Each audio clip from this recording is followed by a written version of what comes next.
Bonsoir à toutes et à tous, bonsoir à tous les suiveurs et à tous les inconditionnels de Grégoire Omnisol. Comme chaque soir, je vous donne les informations de la journée des transferts parce qu'actuellement, on prépare la nouvelle saison. Donc, club yi ñu ngi jënd seen joueurs yi manqué pour jéem a donc étoffer seen effectif pour mën a def une belle saison 2019-2020. Donc fële ci Italie, Paul Lopez, le gardien du Betis Séville, quitte l'Espagne pour s'engager avec la Roma pour environ 23 millions d'euros. Donc signé un contrat pour 5 ans. Donc Daniel De Rossi, toujours la Roma, Daniel De Rossi a décidé de mettre un terme à sa carrière. Donc Daniel De Rossi ne va pas jouer pour un autre club autre que la Roma. Donc il est né en 83, il a arrêté sa carrière à 36 ans. Donc Daniel De Rossi est un joueur donc, de classe mondiale. C'est un monument du côté de la Roma. Donc c'est le petit frère à Francesco Totti. Donc mon arrêté na carrière. Youssouf Koné signe à Lyon. Donc Youssouf Koné, le latéral international malien, donc qui a été fraîchement éliminé par donc, la Côte d'Ivoire en huitième de finale de la Coupe d'Afrique des Nations, a signé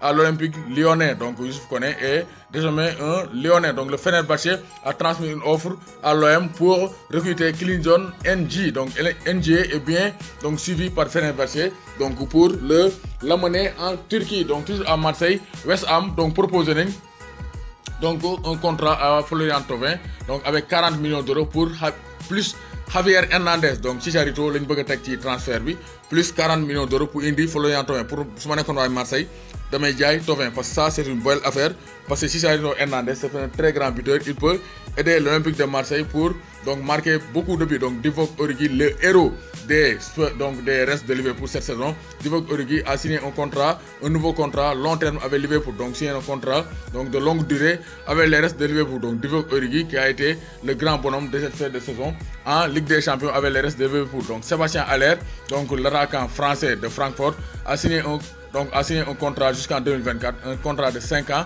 avec West Ham pour un montant de 40 millions d'euros. Donc Mats Hummels donc a quitté le Bayern pour rejoindre Dortmund. Donc Nico Kovac moom wax na ko nee na donc Nicolas Schul c'est un joueur de haut niveau mu ngi def saison yu baax a baax. Lucas Hernandez mu ngi ñëw donc concurrence bi day métti ci accès bi moo tax kii di Mats Hummels daw dellu fële ca Dortmund. Donc gis nañ afin de pallier au départ de Kostas Manolas donc AS Roma ñu ngi bëgg a jënd kii di Toby Alderweireld. Donc clause libératoire bi c'est à 28 millions d'euros. Donc Barça donc amuñu accord pour wàññi le prix de transfert de Antoine Griezmann.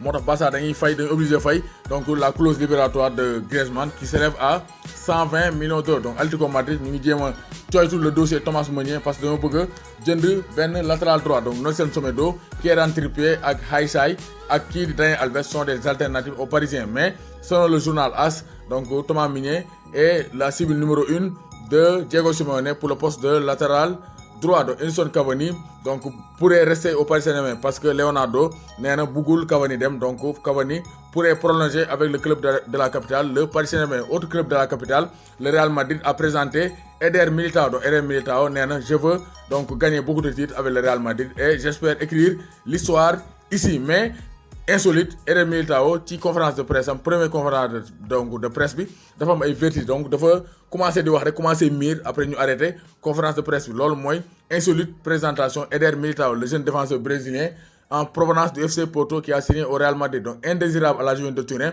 Mario Mandzukic pourrait quitter la Juventus de Turin et signer en Allemagne parce que Dortmund ñu ngi koy laaj, mais aussi le Bayern de Munich est bien donc sur la liste des demandeurs ou bien des acquéreurs pour donc signer Mario Mandzukic bi nga xam ne Bayern de Munich xam na fa bu baax parce qu'il a déjà joué au Bayern de Munich. Donc Juventus de Turin donc dañoo proposer 67 millions d'euros à l'Ajax pour recruter Matthijs de Ligt. Mais Juve donc gis nañ ne Ajax dafa laaj 75 millions d'euros. Donc dossier bi xam naa ne léegi mu jeex, mais balaa moo jeex Juve foog ñu fay minimum 75 millions d'euros. Donc la Roma veut Mariano Diaz en prêt. L'attaquant dominicain du Real Madrid est bien pisté par la Roma. Donc équipe type Copa América bi mu ngi nii, Alisson Becker dans les buts, Thiago Silva ak José María Jiménez Uruguay dans l'axe, Trauco dans donc latéral gauche, Daniel Alves latéral droit, Paredes, Leandro Paredes au milieu de terrain en compagnie de Arthur et de Arturo Vidal. Attaque bi am nañ fi Everton meilleur buteur donc Paulo Guerrero donc le péruvien et James Rodriguez de la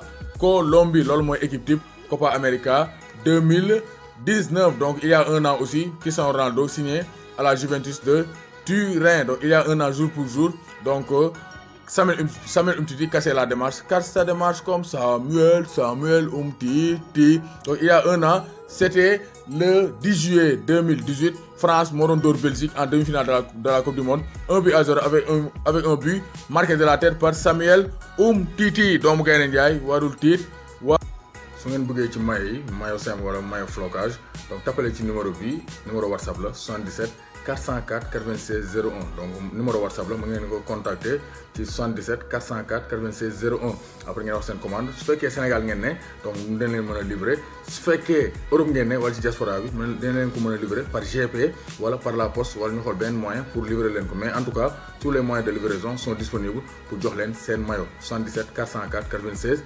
01